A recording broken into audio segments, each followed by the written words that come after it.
Le complexe du temple d'Angkor Wat au Cambodge pourrait être le site antique le plus étonnant sur Terre. Couvrant une superficie de plus de 161 hectares, il est composé d'environ 10 millions de blocs de pierre finement sculptés et empilés dans des temples, des terrasses et des galeries. À titre de comparaison, Angkor Wat couvre 3 fois la superficie de la cité du Vatican et est composé de plus de 4 fois plus de blocs que la Grande Pyramide de Gizeh. Pas étonnant que les célèbres tours de bourgeons de lotus d'Angkor Wat ornent le drapeau cambodgien. Pourtant, pendant la majeure partie de la seconde moitié du XXe siècle, les recherches sur le site par ceux qui espéraient percer ces nombreux mystères ont été limitées ou complètement empêchées par les conflits et la guerre civile en cours dans le pays. En fait, ce n'est qu'au XXIe siècle que les recherches à grande échelle ont repris sur le site. Mais quand ils l'ont fait, ce qui a commencé à émerger était un mystère bien plus grand que quiconque ne l'avait jamais imaginé. En 1860, un explorateur français du nom d'Henry Mouo voyageait à travers les régions intérieures inexplorées du Cambodge, recueillant des échantillons et enregistrant des observations sur un lieu qui, jusqu'alors, était presque totalement inconnu en Occident. Un jour, Mouo a remarqué un papillon rare voltant dans les airs. Il commença à le poursuivre, ne remarquant pas dans son excitation que sa poursuite l'emmenait de plus en plus profondément dans la jungle, loin de son groupe de voyageurs. En peu de temps, Mouo était perdu. Pris de panique, il a commencé à pirater les vignes et le feuillage envahi avec une machette, désespéré de retrouver son chemin vers son groupe. Soudain, la jungle s'ouvrit devant lui pour révéler une clairière. Et devant Mouo se trouvait la chose la plus étonnante qu'il ait jamais vue de sa vie. Une énorme structure de pierre s'étendant dans toutes les directions et atteignant le ciel. Un complexe massif envahi par la jungle, abandonné depuis qui sait combien de temps. Devant lui se tenait Angkor Wat, perdu depuis longtemps. Aujourd'hui, c'est l'histoire qui est racontée. Celle d'un explorateur solitaire tombé par hasard sur les grandes ruines d'Angkor Wat. Une sorte de personnage à la Indiana Jones, découvrant un secret perdu depuis longtemps au fond de la jungle. Bien sûr, cette histoire n'est pas, à proprement parler, vraie. Bien que Mouo ait visité Angkor Wat en 1860, le site n'a pas été perdu depuis longtemps. Bien qu'il ait été abandonné pendant des siècles, il était connu des habitants et encore occasionnellement utilisé par les pêcheurs, les agriculteurs et les moines. En fait, Mouo n'était même pas le premier Européen à avoir posé les yeux sur le site. En 1589, près de 3 siècles avant la visite de Mouo, un frère portugais du nom d'Antonio da Madalena fut emmené à Angkor Wat lors de ses voyages au Cambodge, écrivant un récit célèbre qui disait « Angkor Wat est d'une construction si extraordinaire qu'il n'est pas possible pour le décrire avec une plume, d'autant plus qu'il ne ressemble à aucun autre bâtiment au monde. Il a des tours et des décorations de tous les raffinements que le génie humain peut concevoir. » Bien que ce récit n'ait pas gagné en popularité en Europe à l'époque, Mouo l'a découvert des siècles plus tard, exactement au moment où il s'inspirait des récits européens émergents d'exploration en Asie du Sud-Est. Une région mystérieuse jusque-là connue des Européens, comme simplement au-delà de l'Inde. En fait, Mouo était tellement inspiré qu'il a décidé de quitter sa vie confortable et d'embarquer sur un bateau à l'autre bout du monde. Le 27 avril 1858, Mouo, 31 ans, partit de Londres pour Bangkok, où il commencerait une expédition dans les régions intérieures reculées de l'Asie du Sud-Est continentale. Pendant 3 ans, il a exploré des territoires inexplorés par les Européens, voyageant avec des guides locaux en bateau de pêche, sur des chevaux, ou des charrettes à bœufs, ou même des éléphants, et plusieurs fois marchant dans la jungle à pied, dormant chaque nuit dans un hamac tendu entre 2 arbres. Pendant tout ce temps, il a méticuleusement enregistré des notes et des observations sur tout ce qu'il a rencontré, les lieux, les gens, les animaux et les plantes. C'est en 1860 que Mouo est finalement emmené par ses guides à Angkor Wat. Non, ce n'est pas par accident qu'il est arrivé là. Il ne chassait pas un papillon dans la jungle et le site n'était pas perdu depuis longtemps. Pourtant, cela ne rendait pas le site moins étonnant pour Mouo. Dans ses notes, il écrivit à propos du premier moment où il posa les yeux sur le complexe. Angkor Wat se présente aux yeux du voyageur, lui faisant oublier toutes les fatigues du voyage, le remplissant d'admiration et de joie, comme serait éprouvé en trouvant une oasis verdoyante dans le désert de sable. Soudain, et comme par enchantement, il semble être transporté de la barbarie à la civilisation, des ténèbres profondes à la lumière. Du temple central avec ses tours en bourgeon de lotus, il écrivit « L'un de ces temples, rival de celui de Salomon et érigé par un ancien Michel-Ange, pourrait prendre une place honorable à côté de nos plus beaux édifices. Il est plus grand que tout ce qui nous reste de la Grèce ou de Rome. » Alors qu'il commençait à explorer le site, il s'émerveilla du savoir-faire, écrivant « Ce qui frappe l'observateur avec non moins d'admiration que la grandeur, la régularité et la beauté de ces majestueux édifices, c'est l'immensité et le nombre prodigieux des blocs de pierre dont ils sont construits. Quels moyens de transport, quelle multitude d'ouvriers cela a dû exiger. Les pierres sont partout emboîtées d'une manière si parfaite qu'on voit à peine où sont les joints. Il n'y a ni trace de mortier ni marque de ciseaux, la surface étant aussi polie que du marbre. Mais qui, se demandait Mouo, avait construit cet incroyable complexe? Au fil des mois, Mouo a construit des notes détaillées sur le site, ce qu'aucun Européen, pas même Maddalena, n'avait fait auparavant, consignant à la fois par écrit et par dessin son aménagement et ses caractéristiques architecturales. Des terrasses et chaussées aux portiques et galeries, en passant par les sculptures incroyables qui couvraient tout le site. Bien qu'il mourra en 1861 d'une fièvre alors qu'il était encore en voyage, les enregistrements incroyables et complexes de Mouo sur Angkor Wat inspireraient des archéologues de toute l'Europe et du monde entier à se rendre au Cambodge et à explorer le site mystérieux par eux-mêmes. Bien qu'il ne l'ait pas redécouvert, comme le raconte l'histoire populaire, le travail de Mouo à Angkor Wat stimulerait l'étude générale du site. Et dès le début, ce que cette recherche a découvert était étonnant. Alors que les archéologues affluaient à Angkor Wat à la fin du 19e et au début du 20e siècle, ils ont rapidement réalisé que ce à quoi ils avaient affaire n'était rien de moins que le plus grand complexe religieux du monde. Bien plus que ces tours séminales de bourgeons de lotus qui s'élevaient à 61 mètres au-dessus du paysage environnant. Angkor Wat était un complexe entier, couvrant une superficie de plus de 161 hectares, la taille de 300 terrains de football américains, et entouré d'un fossé s'étendant sur près d'1 kilomètre sur 3/4 de kilomètre.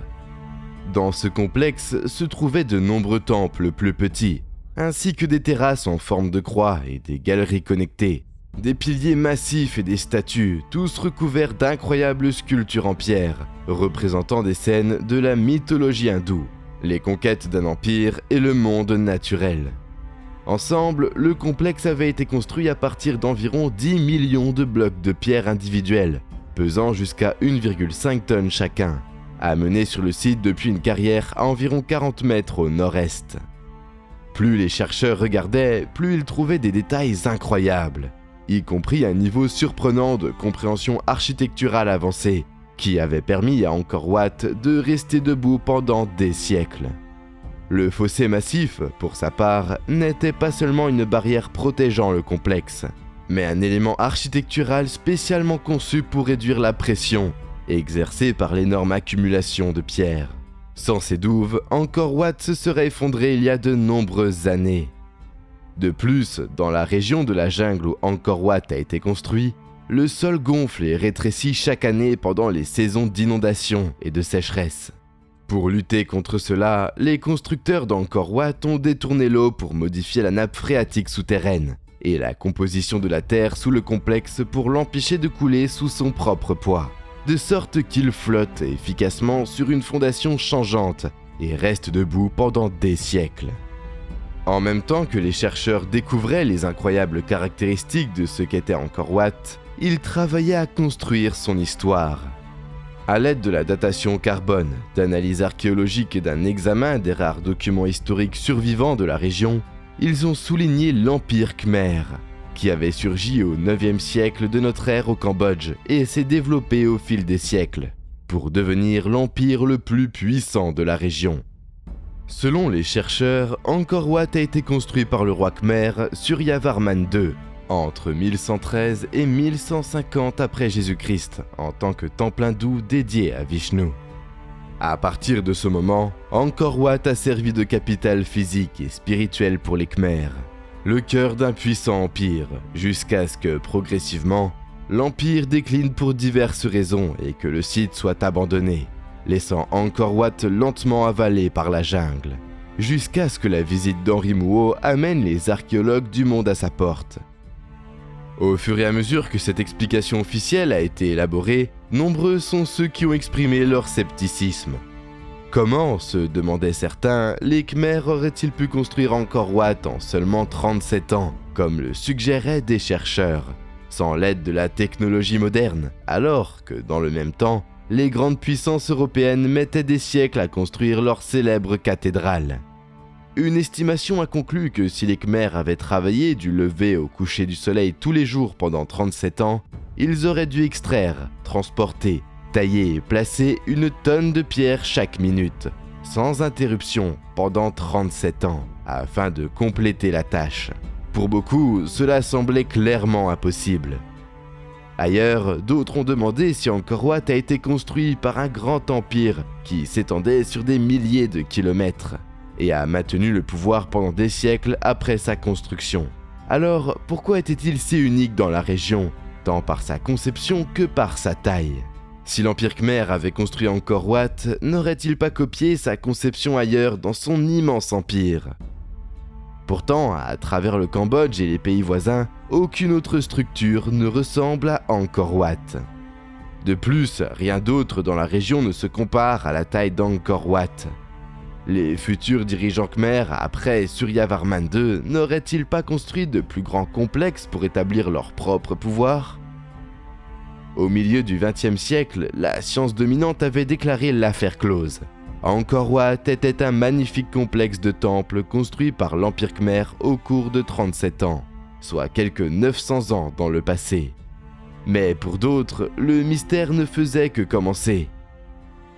Ce n'est qu'au XXIe siècle, plus de 150 ans après qu'Henri Mouot ait stimulé pour la première fois l'intérêt généralisé pour Angkor Wat, que les véritables profondeurs de ce mystère seront enfin révélées.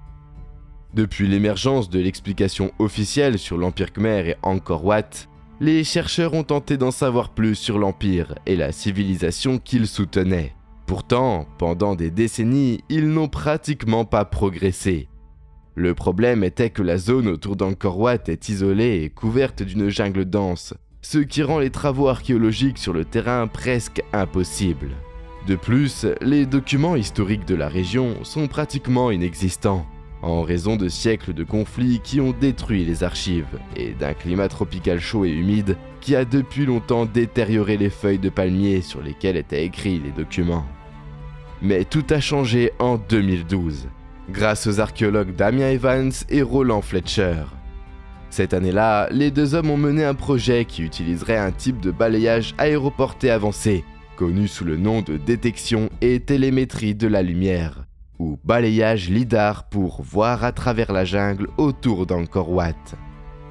Pendant des semaines, les équipes ont effectué des vols quotidiens en hélicoptère sur des centaines de kilomètres autour du complexe, utilisant l'LiDAR pour tirer des millions d'impulsions laser dans la jungle en contrebas. Les capteurs de l'hélicoptère capteraient alors la réflexion des lasers sur le sol de la jungle, permettant aux chercheurs de cartographier les caractéristiques uniques du terrain. Ce qu'ils ont trouvé les ont choqués et a plongé le monde archéologique dans une frénésie. Angkor Wat n'était pas à l'origine situé au milieu d'une jungle, comme c'est le cas aujourd'hui, mais plutôt au centre d'une immense zone urbaine à faible densité. Là, cachés sous la jungle, se trouvaient les vestiges d'un vaste réseau de routes, de zones résidentielles et de sanctuaires, de canaux et d'étangs asséchés, à côté de milliers de rizières entourées de berges basses et étroites. En fait, le réseau s'étendait sur plus de 1553 km², faisant de la zone urbaine, selon les mots de National Geographic, la taille de Los Angeles aujourd'hui, pas moins que la plus grande colonie jamais construite dans l'histoire de l'humanité avant la révolution industrielle. Dans cette zone, ont conclu les chercheurs, une population de près d'1 million de personnes aurait vécu. C'était une découverte étonnante, une métropole époustouflante bien au-delà de tout ce que quiconque avait imaginé dans la région. Damien Evans a affirmé que la recherche avait fourni toute une vie de données en quelques semaines seulement. Et pourtant, au fur et à mesure que les recherches LiDAR se poursuivaient, les détails sur cette métropole perdue devenaient encore plus stupéfiants. Dans les années 1950 et 1960, un archéologue français du nom de Bernard-Philippe Grosselier a utilisé l'archéologie aérienne pour tenter de reconstituer l'ancien réseau de canaux qui entourait Angkor Wat et alimentait son énorme douve.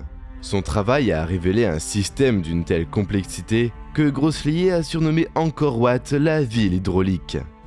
Mais ce n'est que lorsqu'Evans et Fletcher sont arrivés en 2012 que la portée époustouflante de ce système d'eau est devenue claire.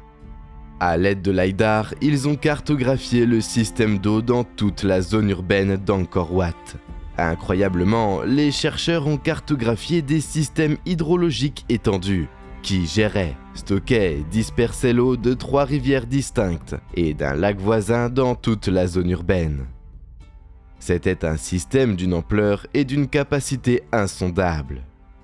Les rivières et les ruisseaux avaient été dragués et redressés en canaux de plus de 10 km de long et de 40 à 61 mètres de large, tandis qu'un vaste système de digues s'étendant sur des centaines de kilomètres détournait l'eau là où elle était nécessaire. D'énormes réservoirs appelés barrets, dont le plus grand mesurait 8 km de long, ont été créés pour stocker l'eau et un vaste réseau de champs clos a été construit pour la riziculture inondée.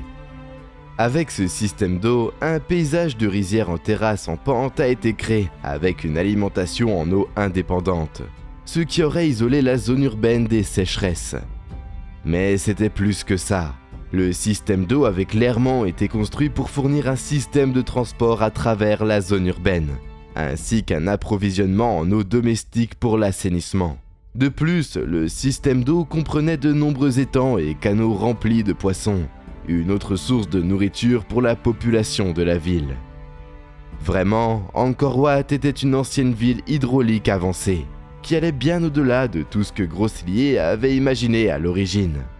Un système d'eau totalement unique sur Terre. Et pourtant, ce n'était pas la chose la plus ahurissante que les chercheurs aient découvert à propos d'Angkor Wat. Alors que des chercheurs comme Evans et Fletcher examinaient de plus près la région autour d'Angkor Wat, révélant les secrets d'une zone urbaine massive, en même temps, d'autres cherchaient des secrets dans le complexe d'Angkor Wat lui-même. Au fur et à mesure que cela se produisait, des découvertes ont commencé à émerger, montrant qu'Angkor Wat avait été construit avec des considérations astronomiques et cosmologiques incroyablement détaillées. Pour commencer, l'ensemble du complexe du temple avait été construit pour représenter l'univers dans la cosmologie hindoue. Au centre de cet univers se trouve la montagne cosmique de Meru, représentée par la tour de bourgeon de lotus centrale et la plus haute d'Angkor Wat. Le mur d'enceinte autour du temple principal représentait les montagnes au bord du monde, tandis que les douves représentaient la mer cosmique à partir de laquelle la vie a commencé. De cette façon, toute personne entrant à Angkor Wat passerait par une version terrestre de la progression sacrée vers l'illumination dans la mythologie hindoue. De la traversée de la mer cosmique, point de départ de son voyage vers l'illumination, à travers les obstacles à surmonter dans les montagnes sacrées, enfin au mont Meru et la réalisation de l'illumination. C'est une chose incroyable de créer les cieux sur Terre en utilisant des millions de tonnes de pierre. Mais ce n'est pas seulement la cosmologie hindoue qui a fait son chemin dans la construction d'Angkor Wat. Il y avait aussi un certain nombre de détails astronomiques avancés. Les visiteurs ont réalisé qu'ils se tenaient à l'entrée du complexe. Le soleil se lèverait parfaitement au-dessus de la tour centrale des bourgeons de lotus à l'équinoxe. Mais en effet, c'est aller beaucoup plus loin que cela. L'œuvre d'art la plus célèbre de tout le complexe d'Angkor Wat est peut-être une énorme sculpture de 49 mètres de long, qui représente l'histoire hindoue du barattage de l'océan de lait du Mahabharata.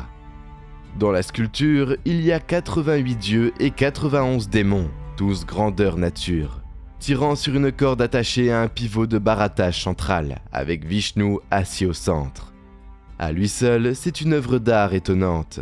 Mais des archéologues comme Eleanor Manica ont souligné que la sculpture et son placement dans le complexe n'étaient pas un accident. Au contraire, la sculpture était située pour agir comme une sorte de calendrier géant, comptant les jours entre les solstices d'hiver et d'été. Le pivot tournant au milieu de la sculpture où Vishnu est assis représente l'équinoxe du printemps, tandis que 91 démons d'un côté représentent les 91 jours de l'équinoxe au solstice d'hiver, et les 88 dieux de l'autre représentent les 88 jours de l'équinoxe au solstice d'été. Au fur et à mesure que le soleil se déplaçait, la sculpture comptait effectivement les jours de l'année. Semblable à ce qu'ils ont fait avec la cosmologie hindoue, les constructeurs d'Angkor Wat ont également inséré des références au mouvement du soleil et de la lune directement dans les mesures du complexe. Considérez que l'élévation la plus élevée de la tour centrale a des dimensions axiales externes de 189,00 coudées est-ouest et 176,37 coudées nord-sud. Additionnez ces deux nombres et vous obtenez 365,37, presque la durée exacte d'une année solaire. De plus, la tour centrale d'Angkor Wat possède 9 chambres intérieures, chacune d'une dimension totale de 27 coudées dans le sens nord-sud et de 28 coudées est-ouest. Pourquoi est-ce important ? Parce que l'orbite de la Lune prend 27 jours pendant lesquels elle semble se déplacer dans 27 régions successives du ciel. Dans la cosmologie hindoue, ces régions sont appelées manoirs lunaires, et selon le contexte, il peut y en avoir 27 ou 28. En d'autres termes, alors que le sommet de la tour centrale reflète l'orbite du Soleil, les chambres en dessous reflètent l'orbite de la Lune. En termes simples, entre les implications cosmologiques et astronomiques, l'ensemble du complexe d'Angkor Wat a été construit pour être une expression de l'ordre céleste supérieur. Alors que de nombreux sites antiques ont des caractéristiques similaires, on en voit rarement autant au même endroit avec autant de détails. L'Empire Khmer était-il vraiment si loin de ce que les historiens imaginaient possible ? Il y a une autre chose, un dernier détail sur l'alignement d'Angkor Wat qui doit être mentionné.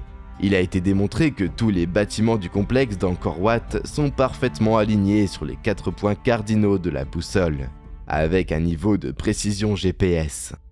Si Angkor Wat a été construit par l'Empire Khmer il y a environ 900 ans, comment cela aurait-il pu être possible ? Aucune boussole existante à l'époque n'aurait permis un tel niveau de précision. Prenez du recul et regardez tout ensemble sur Angkor Wat, dont nous avons discuté jusqu'à présent. Le niveau étonnant de construction utilisant des millions de pierres, le système d'eau avancé couvrant la plus grande zone urbaine pré-industrielle sur Terre, la précision astronomique et cosmologique détaillée dans la conception et la mise en page. Il est clair qu'Angkor Wat est l'un des sites les plus étonnants de la Terre. Mais en fait, ce n'est pas seulement quand on prend du recul que les choses étonnent, mais bel et bien quand on s'en rapproche. Depuis qu'il est entré dans la conscience publique dans les années 1860, l'une des choses qui a toujours le plus étonné à propos d'Angkor Wat est ses sculptures. Simplement, ils sont partout, sur les murs et les piliers, les portes et les plafonds, même à l'extérieur des bâtiments. Bien qu'Angkor Wat soit le plus grand temple du monde, chaque centimètre carré est recouvert de sculptures, même à des endroits que personne ne verra. Certaines de ces sculptures sont énormes, comme le barattage de l'océan de lait, tandis que d'autres sont souvent si petites qu'elles peuvent à peine être vues, à moins d'examiner attentivement leurs détails complexes. Tout au long du complexe, il y a plus de sculptures qu'une personne ne pourrait espérer examiner dans sa vie. Mais au fur et à mesure que différentes personnes ont lentement commencé à regarder de plus près ces sculptures, elles ont commencé à en remarquer certaines qui sont extrêmement bizarres. L'une de ces personnes est le chercheur indépendant et célèbre personnalité de YouTube, Pravin Mohan, qui a découvert plus d'une sculpture inexplicable lors de ses recherches à Angkor Wat en 2021, dans lesquelles il a examiné en personne chaque centimètre carré du temple. Comme prévu, il a découvert que les sculptures étaient partout, même à l'extérieur du temple, dans des endroits où les gens ne verraient même pas les sculptures. Mais il y avait quelque chose d'encore plus étonnant. Premièrement, il y avait cette sculpture du dieu solaire Surya, la personnification du soleil dans l'hindouisme. Au-dessous de Surya dans la sculpture se trouvent 9 figures, représentant les 9 planètes de notre système solaire, y compris Pluton, et leur orbite autour du soleil. C'est une belle œuvre d'art, il n'y a qu'un seul problème. Pluton n'a été officiellement découverte qu'en 1930 et ne peut être vue sans un télescope de grande puissance. En fait, Neptune, la 8e planète de notre système solaire, n'a été découverte que dans les années 1840, tandis que la 7e planète, Uranus, n'a été découverte qu'en 1781, plusieurs siècles après la construction d'Angkor Wat. Comment les bâtisseurs d'Angkor Wat auraient-ils pu savoir qu'il y avait 9 planètes en orbite autour du Soleil? Mohan a suggéré qu'une réponse aurait pu être fournie dans une sculpture différente, celle qui représente une scène incroyable centrée autour du dieu Indra et d'un éléphant à 3 têtes appelé Airavata. Au bas de cette sculpture se trouve un homme qui semble regarder la scène se dérouler à travers un télescope. Il se tient avec un appareil cylindrique tenu sur un œil, pressant son nez hors de sa forme, tandis que l'autre œil est fermé. Les constructeurs d'Angkor Wat savaient-ils qu'il y avait 9 planètes parce qu'elles les ont vues à travers un télescope? Notez que selon les livres d'histoire, le télescope n'a été inventé qu'en 1608, près de 500 ans après la construction d'Angkor Wat. Alors, comment cela pourrait-il être possible? Ce n'était pas tout. Ailleurs, Mohan a noté une sculpture qui montrait un personnage chevauchant un éléphant avec 4 défenses. Alors que certains ont écrit cela comme une représentation d'une scène mythique, Mohan et d'autres ont souligné que les éléphants à 4 défenses existaient réellement il y a 2 millions d'années. Et en fait, des fossiles de ces éléphants à 4 défenses ont été trouvés en Asie du Sud-Est à proximité, au Cambodge. Les bâtisseurs d'Angkor Wat auraient-ils eu connaissance de ces animaux bien avant la découverte officielle des fossiles? Et si oui, comment? Quelque chose d'encore plus bizarre a été remarqué par d'autres chercheurs dans le temple d'Angkor Thom, un temple plus petit à moins de 3 km d'Angkor Wat, qui faisait partie de la grande zone urbaine d'Angkor. Là, une sculpture semble représenter un dinosaure stégosaure. Mettre 4 défenses sur un éléphant, un animal que les gens de la région connaissaient bien, est une chose. Un dinosaure en est une autre. Comment les bâtisseurs d'Angkor Wat auraient-ils pu connaître une créature aussi ancienne? Alors que de plus en plus de sculptures inexplicables comme celle-ci ont été découvertes, beaucoup ont commencé à poser des questions. Angkor Wat a-t-il vraiment 900 ans, construit par l'Empire Khmer? Et si oui, où ont-ils puisé toutes ces connaissances avancées de la construction et de l'hydraulique, de l'astronomie, des animaux disparus depuis longtemps? Est-il possible que l'Empire Khmer n'ait pas du tout construit Angkor Wat? Et s'ils ne l'ont pas fait, alors qui l'a fait? Une civilisation antérieure à l'Empire Khmer aurait-elle pu en être les véritables bâtisseurs? Et si elle l'était, où sont-ils allés et que savaient-ils d'autre? En 1934, une équipe d'archéologues dirigée par Jean Comay menait des recherches dans la chambre principale de la tour centrale d'Angkor Wat, lorsqu'elle découvrit un puits creusé dans les fondations sous une grande statue du Bouddha. La statue n'était pas une construction originale, mais avait été ajoutée par des générations de Khmers après la conversion de leur empire au bouddhisme, et elle semblait avoir été construite pour obscurcir intentionnellement le puits. Mais pourquoi ? Comay et son équipe ont lentement commencé à enlever les siècles de débris qui avaient rempli le puits, découvrant qu'il s'enfonçait bien plus profondément dans le sol qu'ils ne l'avaient imaginé. À une profondeur de 15 mètres, ils se sont heurtés à une nappe phréatique souterraine qui a inondé le puits. Mais ils ont apporté des pompes à eau et ont continué à creuser. Ils étaient heureux de l'avoir fait, quand finalement, à une profondeur d'un peu plus de 21 mètres, ils ont découvert une boîte en pierre cassée bloquant leur chemin, avec une étrange découpe circulaire au sommet. Dans cette découpe, ils ont trouvé 65 grammes de feuilles d'or. Qu'est-ce que cela pourrait être? Se sont demandé les chercheurs. Aussi curieux que cela puisse paraître, Comay et son équipe n'ont pas approfondi la question. Au lieu de cela, ils ont terminé leur travail et sont retournés en Europe sans enregistrer plus de détails, tandis que la boîte elle-même a été mystérieusement perdue. Alors que des questions sur les secrets d'Angkor Wat ont commencé à émerger à l'époque moderne, certains sont revenus regarder de plus près le travail de Komai, posant des questions et rassemblant des morceaux. Au sommet de la tour centrale d'Angkor Wat, il y a un trou qui laisse passer le soleil. Certains ont suggéré que le processus du soleil brillant à travers le trou, le long du puits et sur la boîte, aurait pu faire partie d'une sorte de dispositif à énergie solaire, les rayons du soleil interagissant avec la mystérieuse boîte, pour créer et stocker de l'énergie. Alors qu'au début, la théorie semblait tirée par les cheveux, ses partisans ont pointé un ancien récit d'Angkor Wat écrit bien avant Henry Mouo, qui semblait fournir des preuves du fonctionnement d'un tel système d'énergie solaire. En 1996, après Jésus-Christ, un diplomate chinois nommé Zhu Dagan s'est rendu à Angkor Wat pendant l'apogée de la puissance de l'Empire Khmer, où il est resté en tant qu'invité du roi Khmer pendant près d'1 an. Bien qu'il n'ait pas été la première personne de Chine à visiter l'endroit, il a été le premier à fournir un compte-rendu détaillé de la ville et de ses habitants. En effet, son œuvre phare, The Custom of Cambodia, est le seul récit écrit connu de cette époque dans le monde. Dans ce récit, quelque chose d'incroyable est mentionné. Comme l'a écrit Zhu, au centre de la capitale se trouve une tour en or, flanquée d'une vingtaine de tours en pierre et d'une centaine de chambres en pierre. Selon Zhu, la tour centrale des bourgeons de lotus d'Angkor Wat était faite d'or ou recouverte d'or. Cela a sauté aux yeux de ceux qui spéculaient sur un appareil à énergie solaire dans l'ancien Angkor. S'il y avait une sorte d'appareil à énergie solaire enterré dans la tour centrale d'Angkor Wat, alors il devait y avoir un moyen d'accéder à cette énergie. L'or est l'un des matériaux les plus conducteurs d'électricité sur Terre. Si, comme le suggère Zhu, la tour centrale était à l'origine recouverte d'or, cela pourrait-il avoir un rapport avec la projection d'énergie ?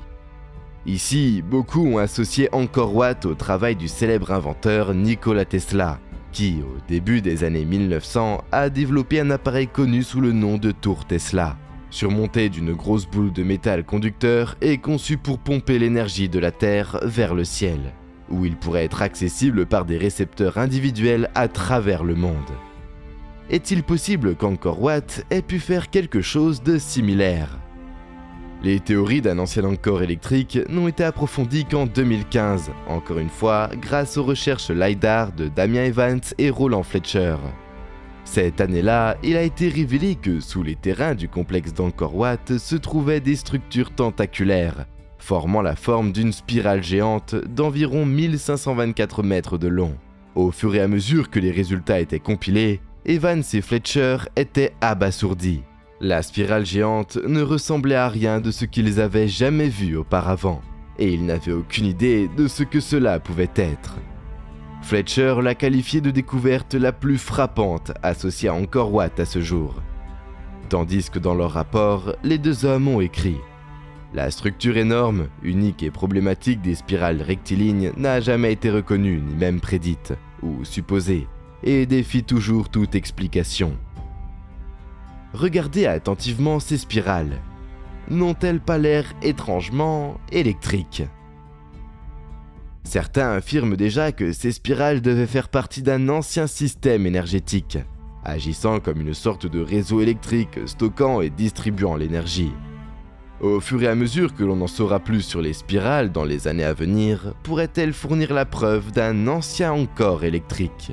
Ce sont les types de questions qui conduisent beaucoup à croire que le mystère d'Angkor Wat pourrait aller bien plus loin que ce que la science traditionnelle est actuellement prête à accepter.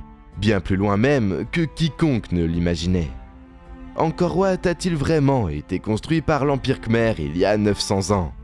Ou est-il possible que les Khmers l'aient seulement découvert et utilisé ? Qu'en fait, il a été construit bien avant eux par d'autres constructeurs anciens avancés. Notez que lorsque Zhu Dagan a visité Angkor Wat en 1296, les habitants lui ont dit que le complexe du temple avait été construit par un architecte divin en une seule nuit. Sa visite a eu lieu moins de 150 ans après la construction d'Angkor Wat par le même empire que Zhu visitait. Si les Khmers l'avaient construit, ne s'en souviendraient-ils pas? Ne voudraient-ils pas se vanter de leur exploit auprès d'un dignitaire étranger? Dire qu'il a été construit par un constructeur divin ressemble plus à l'explication d'un peuple qui a découvert une structure fantastique et avait besoin d'une histoire pour expliquer comment elle y est arrivée. Pourquoi dire que quelqu'un d'autre l'a construit, à moins que quelqu'un d'autre ne l'ait construit? Plus important encore, si quelqu'un d'autre que les Khmers l'a construit, qui était-il? Connaissait-il vraiment les secrets non seulement de l'astronomie et de l'hydraulique, mais peut-être aussi de la production d'énergie? Indépendamment de la réponse à ces questions, ce qui est clair est ceci. Même dans l'explication officielle, Angkor Wat est l'un des sites les plus étonnants de la planète. Les vestiges d'un puissant empire, et le cœur d'une zone urbaine avancée construite par des gens avec des compétences de construction étonnantes et des connaissances astronomiques précises. Mais peut-être que ça va bien plus loin que ça. Peut-être qu'Angkor Wat n'était pas seulement le foyer de l'Empire Khmer, mais l'ancienne civilisation avancée oubliée depuis longtemps. À ce jour, les recherches à Angkor Wat se poursuivent. Vous allez vouloir rester à l'écoute pour savoir ce qui pourrait être trouvé. Encore une fois, merci d'avoir regardé. Assurez-vous de vous abonner à notre chaîne si vous voulez voir plus de vidéos comme celle-ci. Vous pouvez également cliquer sur le bouton de notification pour être informé lorsque nous publions une nouvelle vidéo.